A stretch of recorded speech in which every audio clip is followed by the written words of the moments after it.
Shall we proceed to the next question from the brothers? Yes. Yeah. My name is Rahul.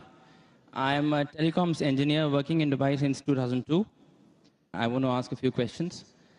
Coming from my background, I think religion is something that following that, you're saved from having problems in your life. Yeah. My first question is, I recently read a report by a doctor saying that because of marriages in first cousins in Islam, it leads to a higher probability of the fetuses being born as handicaps. Yeah, it increases the probability of the babies born without hands or without legs. So if it was something that could potentially cause harm, it should not have been allowed in Islam. Another point I would like to add to the same question is, recently I suffered a little bit of a BP, and I went to the doctor, and the first thing he said to me is that stop eating red meat, which is again allowed in Islam. So I would think that if these things could be harmful to the human body, these should not have been allowed by who has created us. So if you can clarify me on that. The brothers asked two questions. The first question that is talking about consanguineous marriages. Consanguineous marriages means marriage between close relatives. In English, it's called as consanguineous marriages. And in consanguineous marriages, medical science tells us today, there are high chances of genetic problems. And I do agree with the brother. Yes. So why does Islam permit that? Yes. It's clearly mentioned in the Quran in Surah Nisa, chapter number 4, verse number 22 to 24, the woman who you can marry and the woman who you cannot marry is mentioned there. Amongst them, it's clearly mentioned you cannot marry your sister and a lady cannot marry the brother. It's mentioned. Neither the father, neither the mother. You cannot marry the brother of your father, the ladies, and you cannot marry the sister of your father. That means the important close relatives are mentioned in the Quran. Brother, sister cannot marry, son and mother, father and daughter, paternal uncle, maternal uncle can't marry. But as far as first cousins are concerned, Islam does give permission.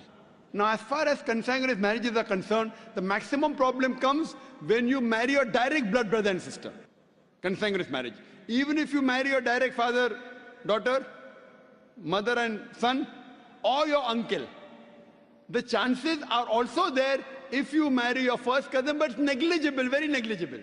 So no, Islam... That's not what the report said. The report said that because of marriages in first cousins, not your brothers and sisters, it leads to this problem. And it was from a doctor. It was published in Gulf News as well, actually. Brother, let me complete. Even I am a doctor. Ah, okay. Fine. Even I am a medical doctor. Yeah. It means medical doctor with that doctor. Yeah. The chances in direct relatives are very high. Yeah. If a sister and brother marry, the chances are very high. Yeah. If a father and daughter are very high. You have read only one report, you haven't read the other report. Yeah. So you only read Gulf News, I read medical books. So Gulf News is better or medical books is, brother? Right, so your point is marrying in first cousins, the chances of getting problem is negligible. As compared to brother and sister. As compared to. Yes, compared to. But still there is a... Brother, will you let me complete my answer? Or? Sorry, yeah, please. So you have more faith in Gulf News? No, not really. I'm here to find the truth. That's right. So what we realize that consanguineous marriage, and I agreed with you. I didn't say it's not there. Yeah. So I'm not trying to beat around the bush. But compared, it is negligible compared to direct blood brother and sister. Now, I do agree that there are medical genetic problems in various ways. But this report is there when you have continuously generation after generation. And our beloved Prophet said, according to Dr. Ahmad Zakir says, the Prophet said, do not marry against first cousins generation after generation. If you do it once or twice, it is no problem. Yet, even if you marry not cousins also, you can get a problem. Do you know that? Yeah. So that doesn't mean that you stop marriage only. Right. So there is a hadith which says that do not do it generation after generation. Yes, but otherwise, generally, there's no problem. Right. Fine? Okay. So coming to your second question. Yeah. You went to a doctor and you said you had high BP. Yes. Doctor said you have red meat. Yes. So why does Islam allow red meat? Yes. You know, my friend went to a doctor and doctor said you have diabetes, don't have sugar. Brother, why do you have sugar? Right. Why? Don't have sugar. My friend went to a doctor, doctor said you have diabetes, don't have sugar. Brother, do you have sugar? Yes, of course. Why you have sugar? Stop having sugar. Yeah, well, we can live on vegetables, easily possible. Can you live without having sugar? can you live without having sugar? Even vegetarians have sugar, brother. Yeah. Are you educated? Yeah. Yeah. MashaAllah.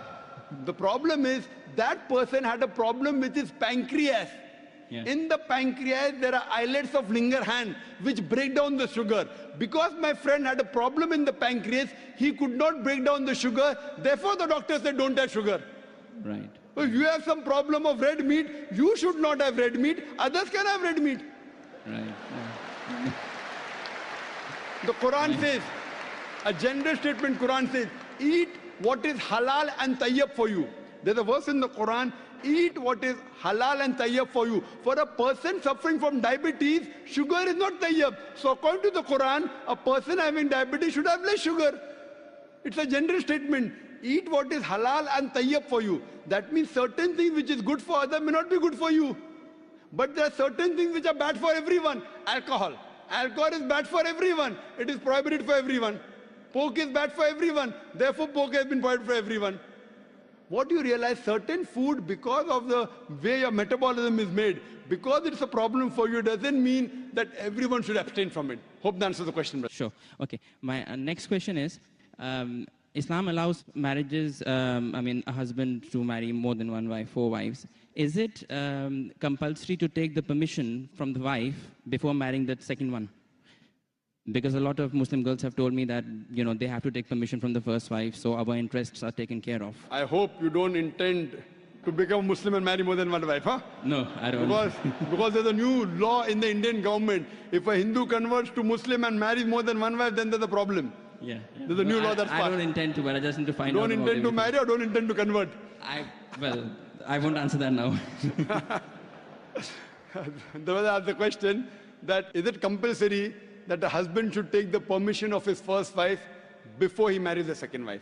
As a general rule, because it is mentioned in the Quran that a man can have more than one wife, it is not required for a man to take the permission of first wife, but it is preferably takes permission or at least informs her.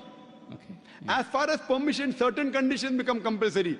During a nikah, during a marital contract, a man or a woman, before they get married, they can put any conditions which are permitted.